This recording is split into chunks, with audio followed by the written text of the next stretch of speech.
श्रीराम समर्थ भाग क्रमांक 132 132 श्रीराम. कालयवनाची म्लेच्छ सेना 3 कोटी सुसज्ज मथुरेला बसली होती वेढा घालून. स्वतः कालयवन ही उत्सुक होता की कधी माझी लढाई होते या लोकांशी. सुसज्ज बसला होता आणि भगवंताने निर्णय घेतला, श्रीकृष्णाने निर्णय घेतला की या नगरीचे दरवाजे आता उघडायचे आणि आपण एकट्याने लढण्यासाठी जायचं, कुठलीही सेना किंवा कोणालाही बरोबर घ्यायचं नाही, असा निर्णय भगवंताने घेतला. त्यांनी नेहमीसारखेच त्याचा आवडता पितांबर नेसला होता, अर्थात कौस्तुभ मणी त्याच्या गळ्यामध्ये होताच होता. भगवंताचं रूप जे होते त्यांनी 4 चतुर्भुज आपले प्रगट केले होते आणि कुठल्याही प्रकारचा त्यांनी शस्त्र हातात घेतलं नव्हतं. एक शेला त्यांनी हातामध्ये घेतला होता. शेला त्यांनी नावापुरती घेतला होता. तो शेला फक्त त्यांनी आपल्या खांद्यावर ठेवला होता आणि कुठल्याही हातामध्ये शस्त्र न घेता तो तिथून निघाला. चेहऱ्यावरती अत्यंत हास्य होतं. अतिशय चेहरा सुंदर दिसत होता. श्रीवत्स चिन्ह दिसत होतं लांबूनच. आणि भगवंत दरवाजा जेव्हा उघडला त्यावेळेस सगळे सैनिक जे बाहेर होते ते बघत होते की आता कुठलं सैन्य बाहेर येतं, कोण कोण सेनापती कोण कोण येते हे बघत होते. आणि त्यांनी बघितलं, त्यांना आश्चर्य वाटलं की नगराचा दरवाजा उघडला पण नगरामधून केवळ श्रीकृष्ण बाहेर आले, ते पण निशस्त्र, मागून कुठलीही सेना नाही. ते चकित झाले. मग त्यावेळेस कालयवन जो होता, हा कालयवनाने बघितले की सेना कुठलीच बाहेर आली नाही आहे, युद्ध कोणाशी करायचं. मग त्याच्या मनात असा विचार आला की जर सेना त्यांनी आणली नाही आहे कृष्णाने, तर आपण कशाला आपल्या सेनेला सांगायचं आक्रमण करा, राहू दे सेनेला इथेच, आपणच कृष्णाचा समाचार घेऊया. आणि आपण पण शस्त्र कशाला घ्यायची गरज आहे, आपल्याला शस्त्राची काय गरज, असे आपण खूप शक्तिशाली आहोत, कृष्ण काय चीज आहे आपल्यासमोर, असंही त्याच्या मनात आलं. आणि म्हणून त्याने ठरवलं की कृष्णाशी आपण स्वतः युद्ध करायचं. आणि तो कृष्ण जेव्हा बाहेर आले तेव्हा त्यांना पकडण्यासाठी तो पुढे आला. आणि ज्या क्षणी कालयवन पुढे आला कृष्णांना धरण्यासाठी, भगवंतांनी लीला करायला सुरुवात केली. भगवंतांनी त्याला बघितलं आणि पाठ फिरवली आणि रणभूमीवरून ते पळून जाऊ लागले. कालयवनाला बघून त्याने पळायला सुरुवात केली आणि हे बघून कालयवनाला द्वेष आला, जोर आला की आपल्याला बघून कृष्ण घाबरला, आणि पळत सुटलाय. हा त्यांचा सेनापती आणि त्यांचा मुख्य नायक बघा कसा पळपुट आहे, असंच तो म्हणायला लागला. आणि पकडायसाठी तो धावायला लागला मागे. भगवंत धावतायत, त्याच्या मागे कालयवन धावतायत. बघा, जो भगवंत ज्याला कधी कोणीही पकडू शकत नाही, जो कोणाच्या हातात येत नाही, अशा या भगवंताला पकडण्यासाठी कालयवन मागे धावतोय. आणि दोघांची अशा प्रकारे ही रेस चालू झाली. कालयवन मागे आणि भगवंत पुढे. बराच वेळ भगवंताने लांब चाललेला. त्यांनी मथुरेला वेढा घातला. मथुरेपासून भगवंत त्याला खूप लांब खूप लांब गेले. आणि हा पण त्यांची पाठ सोडायला तयार नाही. कुठे भगवंत जातील त्याच्या मागे हा कालयवन होता. शेवटी एक मोठा पर्वत लागला लांब. त्या पर्वताच्या तिथे गेले. पर्वतामध्ये एक गुहा होती. भगवंताने ती गुहा बघितली आणि पळत त्या पर्वताच्या गुहेच्या आत शिरले. कालयवन मागे होता बऱ्यापैकी. कालयवनाने लांबूनच बघितलं की आता कृष्ण या गुहेत शिरलेत. कालयवन त्याच्या मागोमाग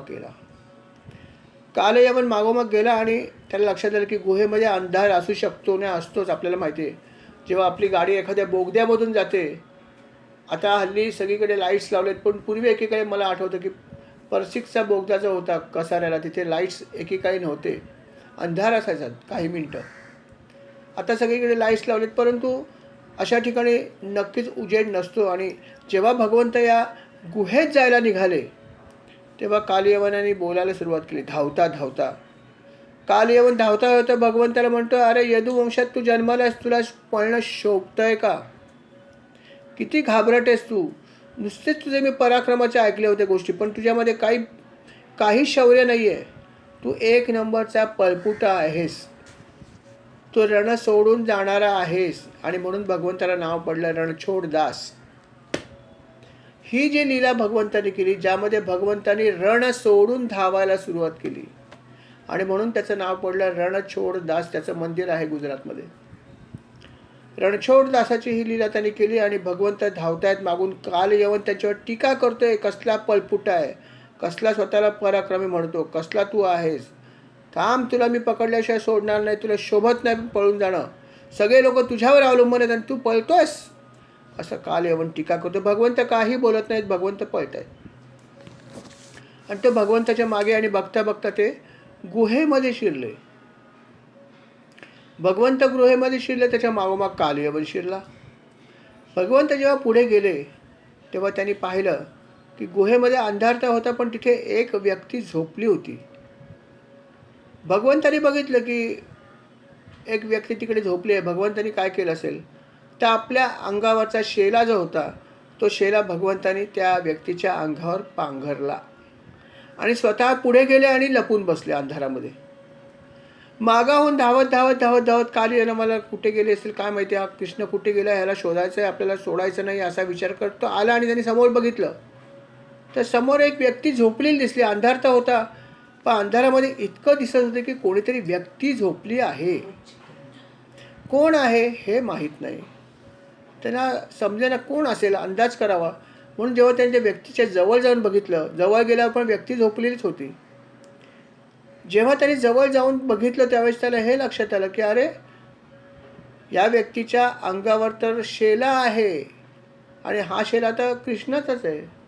म्हणजे याचा दुसरा अर्थ असा आहे की कृष्णानेच हा अंगावर आपला शेला पांघरला आहे आणि झोपण्याचं सोंग केलं आणि दिसू नये म्हणून हा शेला अंगावर घेतला आहे.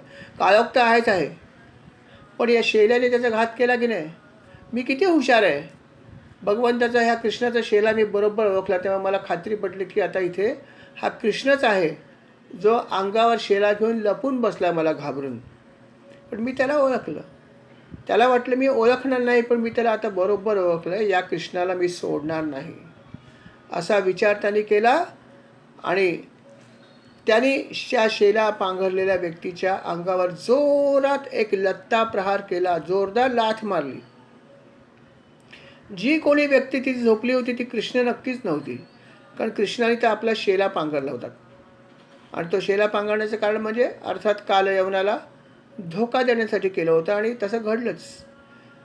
कालयवन मूर्खच होता, त्याला खूप गर्व होता आणि म्हणून त्याने कुठलाही विचार न करता शेला बघितला आणि त्या व्यक्तीला जोरदार लाथ मारली. लाथेचा तडाखा मारला आणि परिणाम झाला, ती व्यक्ती जी कोण होती ती झोपेतून जागी झाली. ती झोपेतून जागी झाली, त्याने हळूहळू आपले डोळे उघडले. आपण झोपेतून उठताना आळस पाळत देत उठतो नाही का, आणि त्याने आळोखे पिळोखे देत देतच हळूहळू आपले डोळे उघडले, थोडेसे चोळले आणि इकडे तिकडे बघायला लागले की बाबा मी कुठे आहे, काय आहे. आणि त्याची नजर गेली समोर उभा असलेल्या कालयवनाकडे, कारण कालयवन लाथ मारल्यावरती त्याने विचार केला की आता कृष्ण उठून बसेल आणि मग मला बघितल्यावर परत घाबरेल. हे त्याला सगळं करायचं होतं म्हणून त्याच्या समोर जाऊन उभा होता लाथ मारल्यावर. आणि ती व्यक्ती जी आहे ती लाथ मारल्यानंतर उठून बसली, थोडीशी सावरली, डोळे हळूहळू उघडले, चोळून बघितले की कोण आहे आसपास. तर समोर त्याला दृष्टीस पडला कालयवन. ज्या क्षणी कालयवनाच्या वरती त्याची दृष्टी स्थिर झाली, दुसऱ्या क्षणी कालयवन जळून भस्म झाला. कालयवनाचा क्षणात भस्म झाला, त्याला समजलं पण नाही की काय घडतंय. दुसऱ्या क्षणी राखेचा ढीग तिथे शिल्लक राहिला आणि अशा प्रकारे हा महाबलाढ्य कालयवन त्या ठिकाणी संपून गेला. भगवंताला काहीही करावं लागलं नाही, परस्पर काटा निघाला. बघा भगवंताची लीला कशी आहे. भगवंत कृष्ण याला पण अर्जुनाला पण तेच म्हणाले भगवद्गीतेमध्ये, अरे तू कोणाला मारणार नाही, मीच मारणार आहे सगळ्यांना. फक्त मी कारण कोणाला तरी शोधतो, पण मागून सगळं मीच करतो, लक्षात ठेव, मीच करता करविता. जसं भगवंतांनी या ठिकाणी कालयवनाचा तर मृत्यू घडवला, पण स्वतः नाही घडवला, एका दुसऱ्या व्यक्तीकडून घडवून घेतला. आणि अशा प्रकारची जेव्हा ही गोष्ट घडली तेव्हा परीक्षित राजा जो कथा ऐकत होता त्याने मध्येच विचारलं, की मुनिवर मला हे सांगा की अशी कोण व्यक्ती होती की जिच्या केवळ दृष्टिक्षेपाने कालयवनसारखा बलाढ्य यवन जळून भस्म झाला. अहो हा कोण होता आणि अशी शक्ती त्याला कशी प्राप्त झाली? आणि जर हा इतका शक्तिशाली होता तर मग पर्वताच्या गुहेत जाऊन का लपला किंवा का झोपला? ह्या सगळ्या प्रश्नांचे मला उत्तर दिलं तर मला नक्कीच आनंद होईल. अर्थात शुकमुनी म्हणाले, तुला या सर्व गोष्टीची मी नक्कीच माहिती देतो, ऐक. ते म्हणाला की हा जो झोपलेला व्यक्ती होता त्याचं नाव होतं मुचुकुंद. मुच नाही, मुचुकुंद. आणि हा जो होता हा मांधा त्याचा पुत्र होता, इक्ष्वाकू वंशातला. अर्थात इंद्राशी तो रिलेटेड होता. आपल्याला ती कथा माहितीच आहे, आपण मागे ऐकली आहे मांधा त्याची. तर अर्थात इंद्राशी त्याचा थोडासा संबंध होताच होता. आणि मांधा त्याचा हा पुत्र होता. हा अतिशय ब्राह्मण भक्त, अतिशय सत्यव्रती होता आणि पराक्रमी होता, खूप पराक्रमी होता.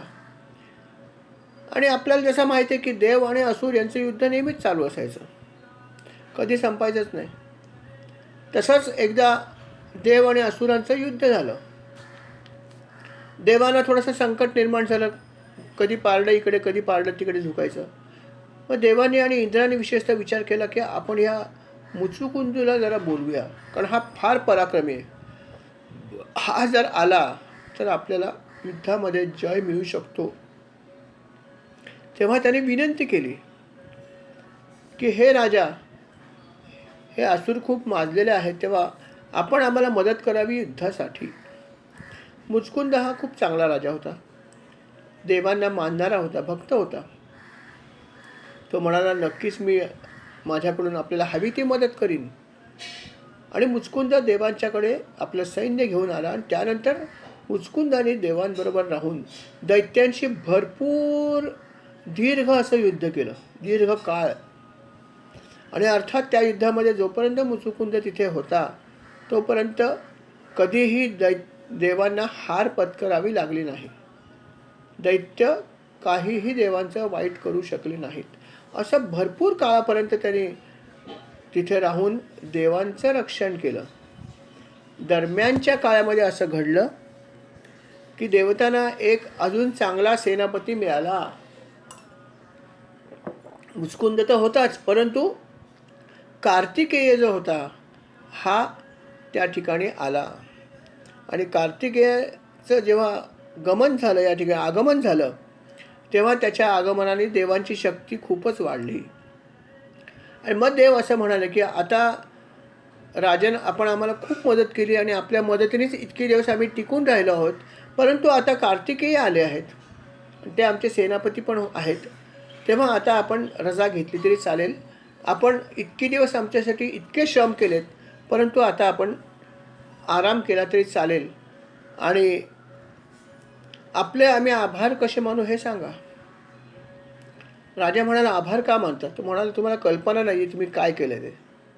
आमचं रक्षण करता यावं म्हणून तुम्ही तुमचं जे मृत्यू लोकातलं किंवा मनुष्य लोकातलं जे राज्य होतं, जिथे तुमचं सगळं काही होतं, काय काय नव्हतं राज्यामध्ये. राज्य तर चांगलं होतं, निष्कंटक राज्य होतं, पण तुमचे सर्व पुत्र, सर्व राण्या, सर्व बांधव, सगळी प्रजा, अमात्य, मंत्री कोण नव्हतं. सगळे तिथे असताना तुम्ही त्यांना बाजूला ठेवून, स्वकीयांना बाजूला ठेवून आमची सेवा करायसाठी आलात. त्यामुळे हे ठीकच केलं, हे करायलाच पाहिजे, हे तुम्ही केलंत. पण तुम्हाला कल्पना आहे का की हे तुम्ही आमच्याकडे येताना सगळे तिथे होते जिवंत, पण आता यातली एकही व्यक्ती तिथे शिल्लक नाही. आम्ही ज्यांचा उल्लेख केला ते सगळे म्हणजेच तुमच्या सगळ्या राण्या, तुमचे सगळे पुत्र, तुमचे सर्व बांधव, तुमचे मंत्री, तुमचे अमात्य आणि तुमची त्यावेळची प्रजा, एकही व्यक्ती त्यातली त्यावेळची आज जिवंत नाही. कारण काळाने सर्वांना गिळून टाकलेलं आहे. काळ हा बलवान आहे आणि त्यांनी वेळेप्रमाणे सगळ्यांना गिळून टाकलेलं आहे. त्यामुळे आता तुम्ही खाली जाऊन काय करणार? कारण तुमचे स्वकीय कोणीच शिल्लक नाही राहिलेत. आणि याचं कारण काय, तर आमच्या सेवेसाठी तुम्ही भरपूर वेळ इथे थांबलात. अर्थात देवांचं रक्षण करण्यासाठी अनेक देवांचे दिवस, देवांचं कॅल्क्युलेशन दिवसांचं वेगळं असतं आणि माणसाचं वेगळं असतं. त्यामुळे देवांचे अनेक दिवस थांबल्यावरती इथे पृथ्वीवरती हे सगळं होऊन गेलं आणि त्यामुळे हे घडलं. आणि देवाने त्याला हे सांगितलं की असं असं घडलेलं आहे, तेव्हा आपण जो त्याग केला आहे तो अपरिमित आहे. आणि आता आम्ही आपल्याला जायला सांगतो, पण आपण जाणार कुठे? कोण आहे आपल्या आता खाली शिल्लक? तेव्हा आपण आमच्यासाठी जो तो त्याग केला आहे तो त्याग असीम आहे. तेव्हा आम्ही पण त्याचं बदल्यात तुम्हाला काहीतरी देऊ इच्छितो. बोल राजा, तुला काय वर पाहिजे आमच्याकडून? तुला काय वर देऊ? कारण तू आमची खूप सेवा केलेली आहेस आणि ते पण अनेक गोष्टी गमवून. हां, फक्त एक गोष्ट आहे की तुला आम्ही जे सांगितलं की वर कुठलाही माग, पण त्याच्यामध्ये एक गोष्ट सोडून बाकी कुठली मागू शकतो, आणि ती गोष्ट म्हणजे मोक्ष मागू नकोस. कारण मोक्ष जरी तू मागितलास तरी तो मोक्ष देण्याचं सामर्थ्य आमच्यापाशी नाही. हे सगळे इतर देव सांगतायत इंद्रासह. ते म्हणतात मोक्ष प्राप्ती करून देण्याचं सामर्थ्य केवळ श्री विष्णूंपाशी आहेत. तेव्हा ते सोडून बाकी कुठलाही वर माग. त्यांनी असं सांगितल्यावरती मुचकुंदाने विचार केला क्षणभर, आता काय मागावं? खाली जाऊन तर काय शिल्लक राहिलेलं नाही आहे. तेव्हा तो म्हणाला की ठीक आहे, जे काय घडलं तर घडलं, परंतु या क्षणी जर तुम्ही मला म्हणाल तर मला एका गोष्टीची नितांत गरज आहे, ती म्हणजे विश्रांतीची गरज आहे. जसं आपण सुद्धा कधी कधी एखादं काम करतो, खूप स्पिरिट आलेलं असतं तेव्हा आपण काम करतो, दिवसभर काम करतो, धावपळ धावपळ धावपळ करतो, काही श्रम आपल्याला वाटत नाहीत, कारण आपलं स्पिरिट असतं कामाचं. परंतु सगळं काम उरकून जेव्हा आपण घरी येतो तेव्हा आपण म्हणतो हा हा हा हा हा हा थकलो रे बाबा, काम करून थकलो. पण इतके वेळ काहीच नाही झालं, कारण आता मला लक्षात आलं, कारण स्पिरिट संपलं माझं काम करण्याचं. आणि तेव्हा मला समजतं मी किती काम केलं, तेव्हा थकवा जाणवतो. तसं इतके दिवस राजाने इतकं घनघोर युद्ध केलं, सर्व त्याचे जन गमावले, पण त्याला काही वाटलं नाही. पण आता जेव्हा सगळं काम संपलं होतं त्याचं आणि देव म्हणतात की आता तू कुठे जायचं ते बघ, तुला वर देतोय, तेव्हा त्याला लक्षात आलं की आपण खूपच सेवा केली आणि आपल्याला खूप थकवा आलेला आहे. तेव्हा तो म्हणाला की आता सद्य परिस्थितीत मला एकच गोष्टीची नितांत गरज आहे, ती म्हणजे विश्रांती. तेव्हा मला सध्या विश्रांती घेण्यासाठी काय करू ते सांगा. तेव्हा देव म्हणाले तू एक काम कर, तू विश्रांती जरूर घे, अमक्या अमक्या ठिकाणी जा, त्या पर्वतावरती, तिथे एक छान गुहा आहे, त्या गुहेमध्ये जाऊन तू निद्रा घे. आम्ही तुला एक वर देतो की तुला चांगली निद्रा तर येईलच येईल, परंतु तुझी निद्रा जर कोणी मध्येच, जोपर्यंत तुझी इच्छा आहे तोपर्यंत निद्रा घे. तुला जेव्हा वाटेल झोप माझी पूर्ण झाली, विश्रांती मिळाली, नंतरच तू उठू शकतोस. पण तुला इच्छा नसताना जर कुठल्याही व्यक्तीने चुकून जरी तुला अगदी अजाणतेने जरी तुला जर जागं केलं आणि जर तू डोळे उघडलेस आणि जर त्या व्यक्तीकडे बघितलंस तर ती व्यक्ती दुसऱ्या क्षणी भस्मसात होईल. हा वर तुला आम्ही देतोय, ही शक्ती तुला देतोय का, तर तुझी निद्रा कोणीही मोडू नये, कारण हीच तुला गरज आहे. आणि तुला हवी असलेली गोष्ट मिळताना जर कोणी अडथळा आणला तर ती व्यक्ती भस्मसात होईल. हा वर देवांनी मुचुकुंदला दिला आणि हा वर दिल्यामुळेच ती शक्ती त्याच्याकडे प्राप्त झाली. आणि अर्थात हे सगळं जे होतं ते भगवंताला म्हणजे कृष्णाला माहीत होतंच. कालयवनाला माहीत असण्याचा प्रश्नच नव्हता. त्यामुळे भगवंत त्याला पळवत पळवत पळत पळत त्या ठिकाणी घेऊन आले. मुचकुंदाच्या अंगावर स्वतःचा शेला पांघरला. कशी भगवंताने आयडिया केली बघा, किती सुंदर युक्ती केली. आपला शेला त्यांनी पांघरला आणि हा कालयवन, ज्याला अतिशय गर्व झाला होता की भगवंत घाबरले, आणि त्या गर्वाच्या भरात असताना तो फक्त शेला बघितला आणि एक लाथ मारली आणि आपल्या मृत्यूलाच त्याने आमंत्रण दिलं. लाथ नव्हे, मृत्यूलाच आमंत्रण दिलं. आणि खरोखर त्या लाथेनेच त्याला जाग आली आणि जाग आल्यावर एका नजरेमध्ये हा भस्मसात झाला. अशा प्रकारे कालयवनाचा मृत्यू भगवंताने अतिशय युक्तीने केला. भगवंताने जेव्हा सांगितलं होतं महाभारताच्या युद्धाच्या आधी की मी युद्ध करणार नाही आहे, पण 4 गोष्टी युक्तीच्या सांगेन असं भगवंतानी म्हणलं होतं की मी हातात शस्त्र घेणार नाही, काही करणार नाही, पण 4 गोष्टी युक्तीच्या सांगेन हे मात्र मी दुर्योधना करणारे लक्षात ठेव. तेव्हा पाहिजे असेल ते मागू शकतो. दुर्योधन काली नावाचा भाऊच होता, त्याला पण गर्व होता आपल्या शक्तीचा. तो म्हटला असला माणूस मला काय करायचं, जो हातात शस्त्रच घेणार ना, काय करायचं. त्याच्यापेक्षा ही त्याची चतुरंग सेना चांगली आहे जी शस्त्र घेऊन मला मिळणार आहे. मस्त त्याने सांगितलं मला तुमची सेनाच द्या, तुम्ही नकोच, मला काय करायचे 4 युक्तीच्या गोष्टी ऐकून. नको, रिजेक्ट. भगवंताला रिजेक्ट करून टाकलं. आणि त्याचं केवळ एकच कारण, आणि ते म्हणजे स्वतःचा गर्व, अभिमान, अहंकार. जसा कालयवनाला अहंकार होता, अहंकार नेहमी आपला नाश करण्यालाच या गोष्टीमुळे आपण प्रवृत्त होतो. अहंकारच आपल्या सर्व ठिकाणी नडत असतो, अनेक ठिकाणी आपल्याला नडतो, आणि या अहंकारच या लोकांचा नाश झाला. आणि अशा प्रकारे भगवंतानी मात्र अतिशय युक्तीने यांच्या सर्व अशा प्रकारे एक एक व्यक्तीला, एक एक दुर्जनाला संपवलं आणि पृथ्वीचा भार हलका केला. पृथ्वीचा भार एक मोठा हलका झाला. कालयवन गेला. मुचकुंद दरम्यान जागा झाला होता. त्यांनी बघितलं की हा तर एक व्यक्ती कोणती जळून खाक झालाय. त्याने डोळे चोळून आसपास बघितलं, इथे कोण आहे, इथे अंधार तर आहे, कारण आपण झोपलो होतो अंधारामध्येच. आणि समोर बघितलं तर त्याला भगवंत दिसले. आणि त्याला हे समजेना की ही व्यक्ती कोण आहे, कारण तो झोपला होता, त्याला काहीच कल्पना नव्हती.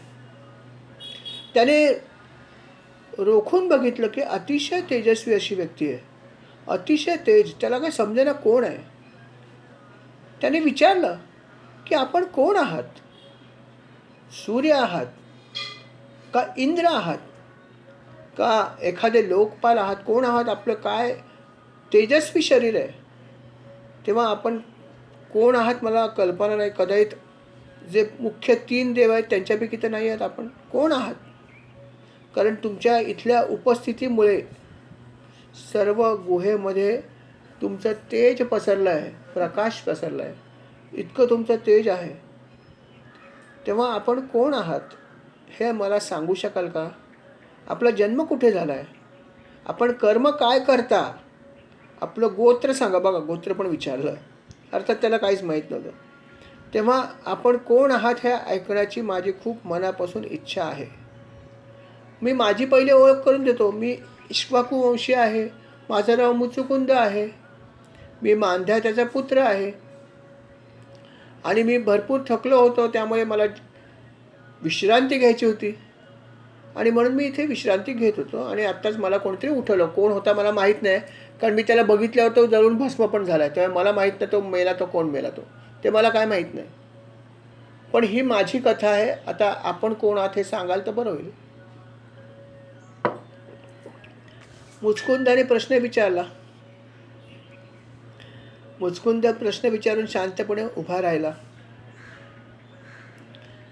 अर्थात मुचकुंद हेही म्हणाला की महाराज, तुमच्या प्रश्नाचं उत्तर जरा लवकर दिलं तर बरं होईल.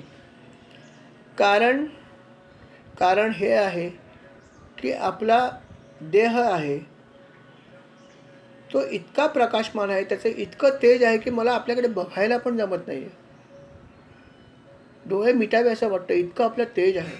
तेव्हा खरंच मला उत्सुकता की आपण कोण आहात, तेव्हा कृपा करून लवकरात लवकर सांगा आपण कोण आहात, आपण कर्म काय करता वगैरे वगैरे माहिती सांगा. तेव्हा भगवंत थोडेसे हसले आणि भगवंत म्हणाले, तुला माझा जन्म कुठे झाला हे पाहिजे, तुला मी काय काम करतो हे पाहिजे, तुला माझं नाम पण पाहिजे नाही का. अरे मी तुला काय सांगू, माझे जन्म अनेक झाले आहेत, मी कर्म काय करत नाही ते विचार. नाम माझे हजारो नाम आहेत, सहस्त्रनाम, विष्णू सहस्त्रनाम. भगवंत तेच सांगतात की माझे जन्म अनेक झाले आहेत, माझे कर्म काय, सगळी कर्म मीच करतोय. नामं तर हजारो आहेत आणि मी अनंत आहे. त्यामुळे तू मला कुठून आणि काय मोजणार आणि काय सांगू तुला मी? कुठल्या जन्मातलं नाव सांगू आणि काय सांगू?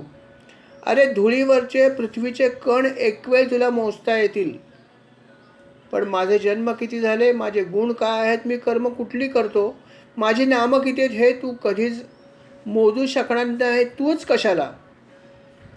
श्रेष्ठ ऋषीसुद्धा याची गणती करू शकणार नाहीत, असा मी आहे. तेव्हा तुला काय सांगू? हां, धर्माचं रक्षण करण्यासाठीच मी हे सगळे अवतार धारण केलेत आजपर्यंत अनेक वेळा. आणि ही प्रार्थना अर्थात पृथ्वी देवीने आणि ब्रह्मदेवाने केली आहे की आपण अवतार ग्रहण करा, आणि म्हणून त्याप्रमाणेच मी हे अवतार ग्रहण करत आलो आहे. आणि आतासुद्धा यदुवंशामध्ये मी वसुदेवाच्या घरी अवतार ग्रहण केला आहे. मी वसुदेवाचा पुत्र आहे म्हणून काही लोक मला वासुदेव म्हणतात. आणि ह्या अवतारामध्ये मी अर्थात मुख्यत्वे कंसाचा वध केला आणि जोडून अर्थात इतर अनेक दैत्य होते त्यांचाही वध केला, संहार केला. आणि हा जो तुझी दृष्टी पडून भस्मसात झाला, याचं नाव कालयवन.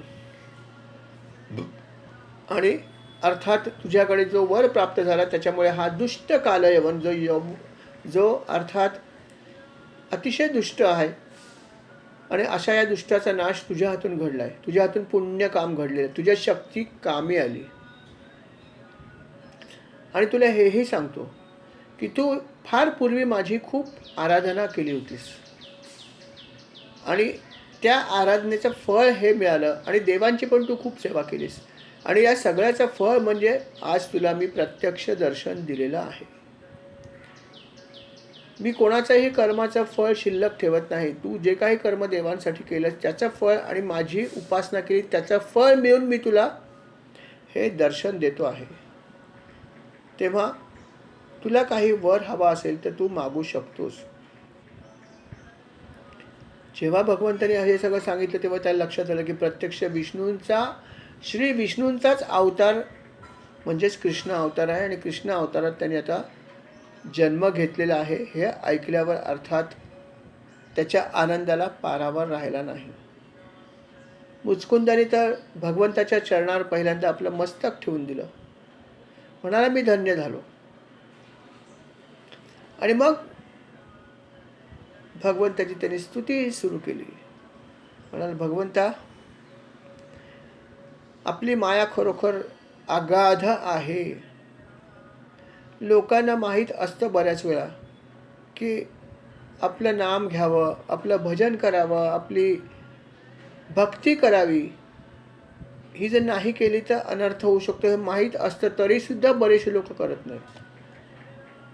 कारण आपल्या मायाने निर्माण केलेल्या इतर गोष्टींचं त्यांना जास्त आकर्षण असतं. जसं मी आपल्याला मध्ये एकदा म्हणलं होतं की आपला मेन कोर्स आहे तो भगवंताची भक्ती आहे, आणि बाकीच्या गोष्टी बाजूच्या आहेत, तोंडी लावण्याच्या. पण आपण अनफॉर्च्युनेटली वेगळ्या गोष्ट करतो. आपला मेन कोर्स आहे तो बाजूला ठेवतो आणि इतर गोष्टी आपण मेन कोर्स म्हणून घेतो. असं आपलं घडतं. भगवंताची भक्ती करणं हे आपलं मुख्य ध्येय आहे, परंतु ते ध्येय आपण बाजूला ठेवतो आणि इतर गोष्टी ह्या प्रिन्सिपल सब्जेक्ट पकडतो आपण, आणि अशा प्रकारे आपण करत असतो. मुचकुंद तेच म्हणतोय की जगातले बहुसंख्य प्राणी हे आपल्या मायेने मोहित झालेले आहेत, आणि म्हणून आपल्याला ते भजत नाहीत, आणि न भजल्याने अनर्थ होते माहीत असून सुद्धा नाही भजत, असे लोक आहेतच ना. आणि ही आपली माया आहे, आणि त्याच्यामुळे अनेक लोक त्याचा काही उपयोग करत नाहीत. खरं पाहिलं तर मनुष्य जन्म किती दुर्लभ आहे. 84 लक्ष योनी फिरल्यानंतर हा जन्म आम्हाला मिळतो. हा इतका चांगला जन्म मिळून सुद्धा बरेचशी लोक जे आहेत ते आपलं मुख्य काम काय हे विसरून इतर गोष्टी करत राहतात.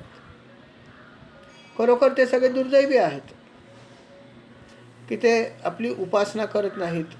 ते फक्त सतत आणि सतत विषयाशी निगडीत गोष्टी कशा मिळतील याच्यासाठी सतत प्रयत्न करत असतात, इतर काहीही करत नाहीत. आणि जेव्हा भान येतं तेव्हा वेळ निघून गेलेली असते.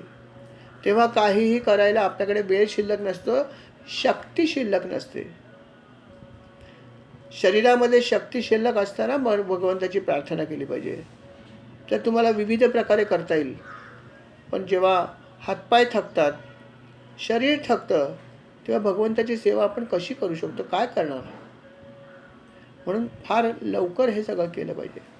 परंतु भगवंताची मायेचा असर असल्यामुळे बरीचशी लोक हे अजिबात करत नाहीत, किंवा काही लोक करतात. त्याच्यासाठी ते बरेचसे दानधर्म करतात, काही पुण्य करतात, काही लोक थोडी सत्कर्म पण करतात. पण सत्कर्म करताना त्याला जोडीने अनेक गोष्टींची इच्छा ठेवतात. मी हे दान देतो, देवा मला अमकी अमकी गोष्ट दे. मी अशा प्रकारचा नामजप करतो, मी इतकी इतकी जपसंख्या करीन, मला अमकी अमकी गोष्ट दे. अशा सगळ्या गोष्टी सत्कर्म एकीकडे होतात, पण दुसरीकडे इच्छा पण ठेवतो. त्यामुळे त्याचा काही त्याला विशेष फायदा होत नाही. अशी सगळी पुण्य काही कामाची नाही आहेत. पण हे त्याच्या लक्षात येत नाही. त्याला एवढंच वाटतं की मी एवढा जप केला आहे, एवढी पुण्य केली आहेत, एवढं दान केलं आहे, एवढा धर्म केला आहे. पण त्याला हे येत नाही लक्षात की मी त्यातून मागितल्यासुद्धा बऱ्याचशा गोष्टी आहेत. आणि अशा प्रकारे एकीकडे जप करायचा, एकीकडे दान धर्म करायचा, पुण्य करायचं, आणि एकीकडे मागणी करायची. असं केलं तर त्या मनुष्याला कधीच सुख मिळणार नाही. हे त्याला लक्षात येत नाही.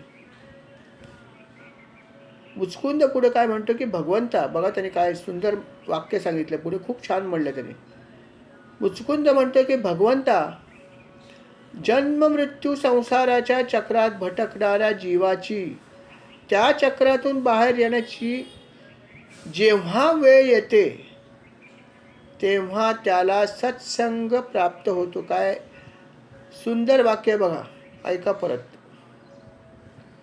की हे भगवंता, जन्म मृत्यूच्या संसाराच्या चक्रातून बाहेर पडणाऱ्या जीवाची त्या चक्रातून बाहेर पडण्याची वेळ जेव्हा येते तेव्हा त्याला सत्संग प्राप्त होतो. बघा, भाग्यवान ज्या ज्या लोकांना सत्संग मिळाला, आपण सगळे भाग्यवान आहोत. बघा, जन्ममृत्यूच्या या फेऱ्यातून बाहेर पडण्याची संधी आपल्याला मिळालेली आहे, आणि म्हणून हा सत्संग आपल्याला मिळालेला आहे. मग तो फिजिकल असो किंवा ऑनलाईन असो, पण सत्संग आहे नक्कीच. आणि त्याच्या जोडीला मार्गदर्शन, त्याच्या जोडीला संतांचं किंवा आपल्या गुरूंचं मार्गदर्शन, हे जर मिळालं तर नक्कीच आपला मार्ग मोकळा आहे, यात शंका नाही. आणि मुचकुंदही तेच म्हणतो की असे भाग्यवान लोक पण आहेत, आणि मी त्यातला एक आहे. मुचकुंद म्हणतो की अशा प्रकारचा भाग्यवान मी नक्कीच आहे, कारण मला आपला संघ सरळ मिळाला आहे.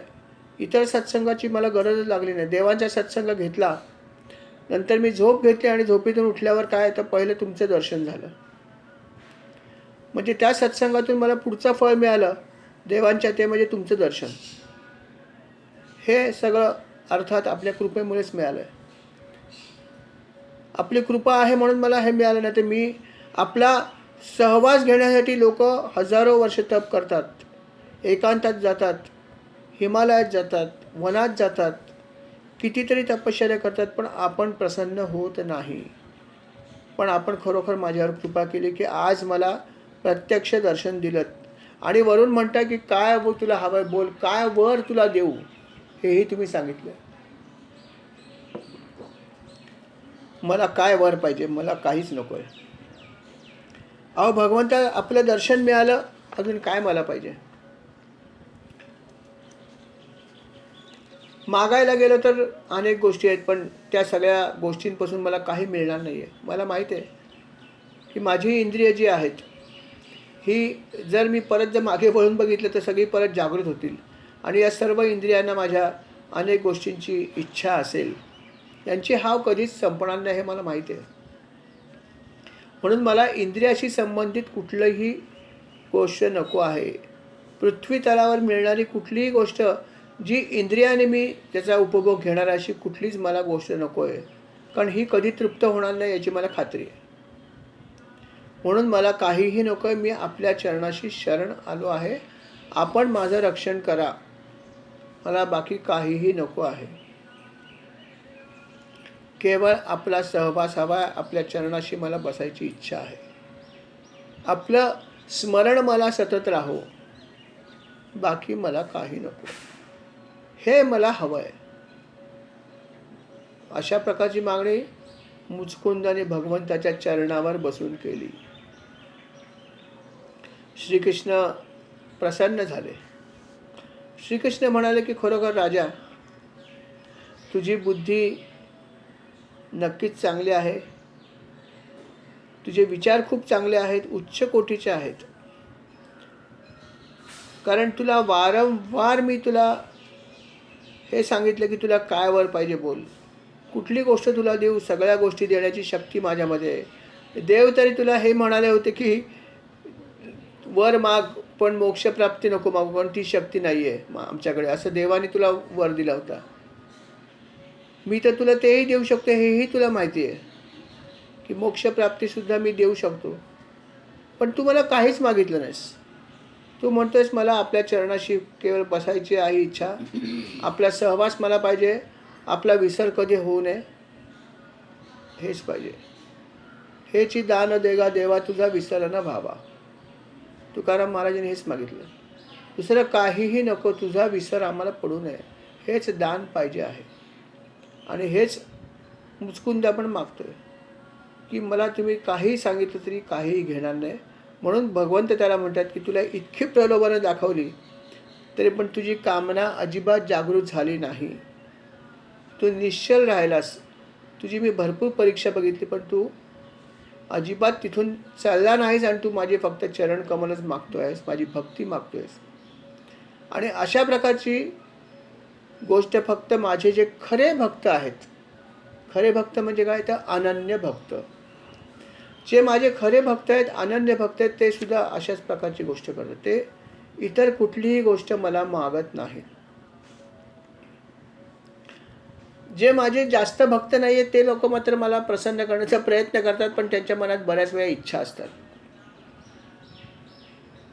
इतर काही भक्त असतात ते मला वेगवेगळ्या मार्गाने प्राप्त करण्याचा प्रयत्न करतात. जसं काही लोक प्राणायाम करतात, काही अजून काही साधना करतात आणि मनाला कंट्रोल करण्याचा प्रयत्न करतात.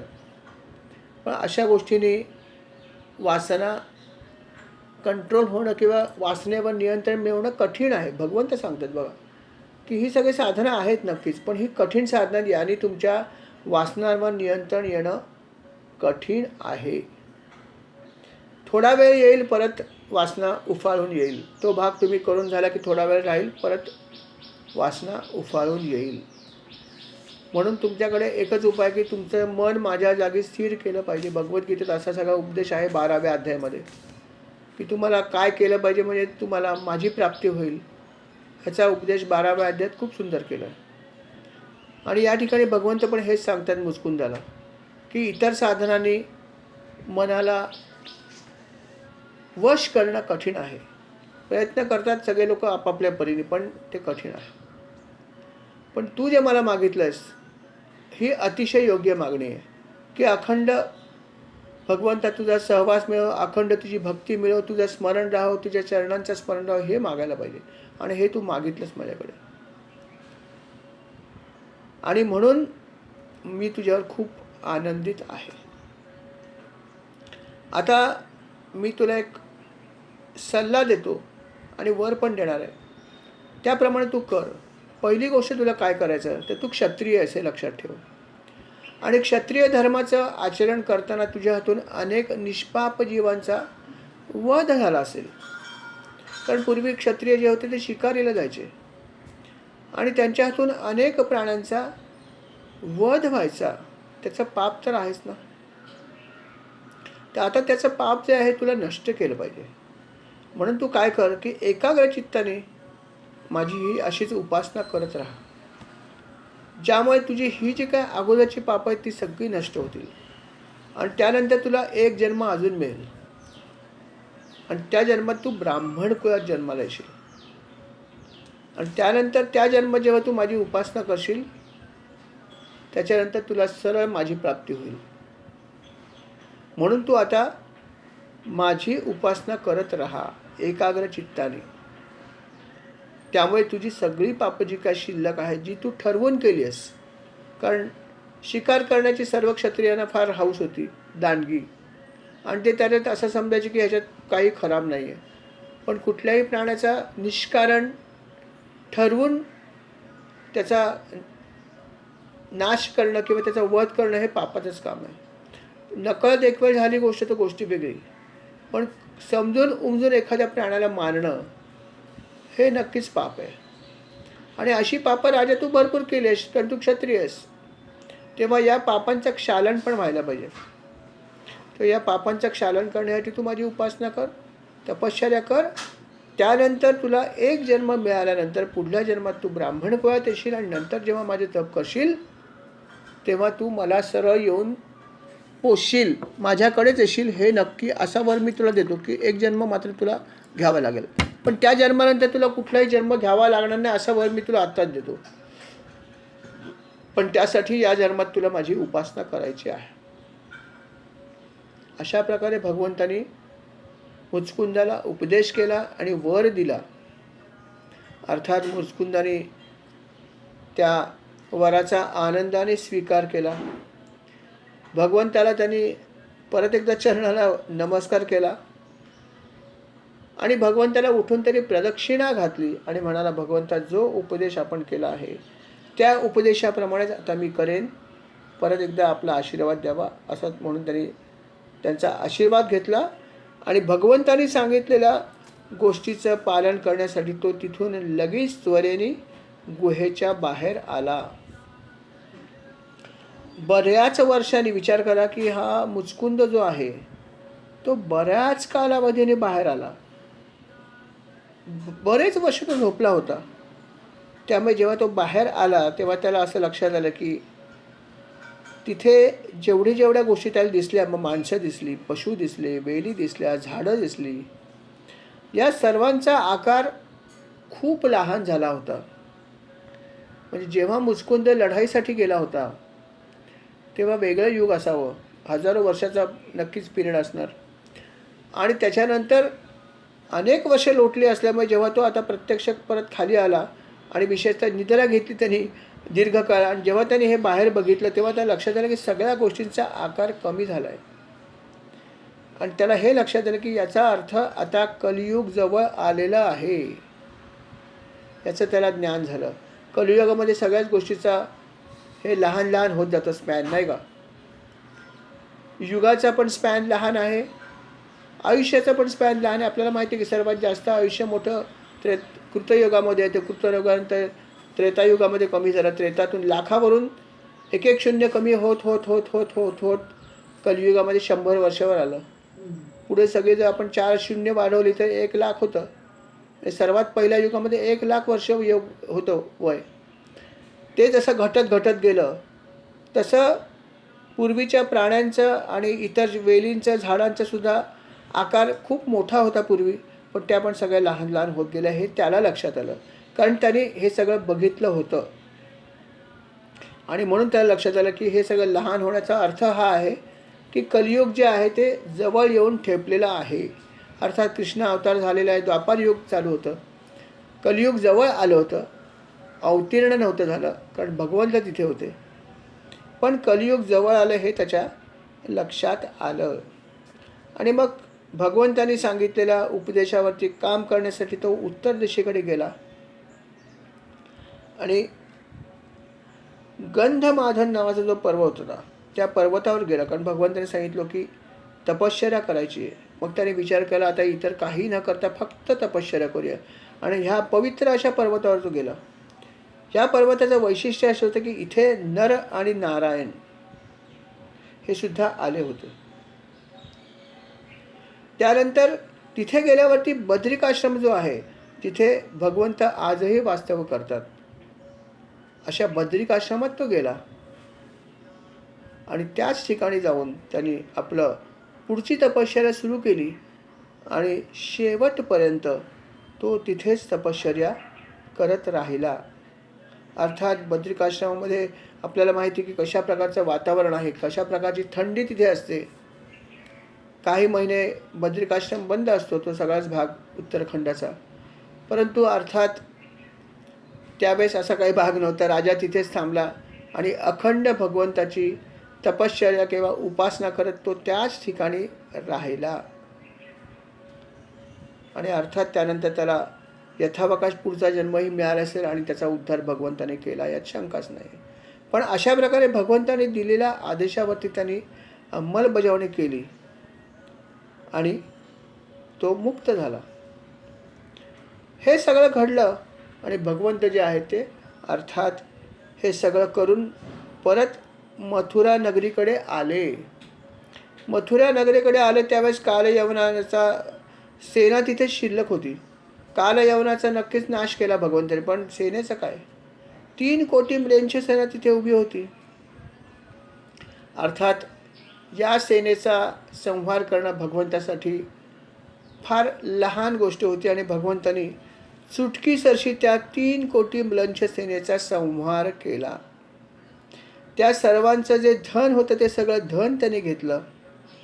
ते सगळं धन त्यांनी बैलांवर लादलं आणि हे सगळं घेऊन त्यांनी ते सगळं धन जे आहे ते द्वारकेला पाठवून दिलं. आणि हे करत असतानाच त्याच्याकडे वरती आली की जरासंध परत एकदा आपलं 23 औक्षणी सैन्य घेऊन लढाईसाठी येत आहे अशी बातमी आली. म्हणजे त्याला किती बातमी आधीच माहीत होती की एकीकडे कालयवन आणि दुसरीकडे जरासंध.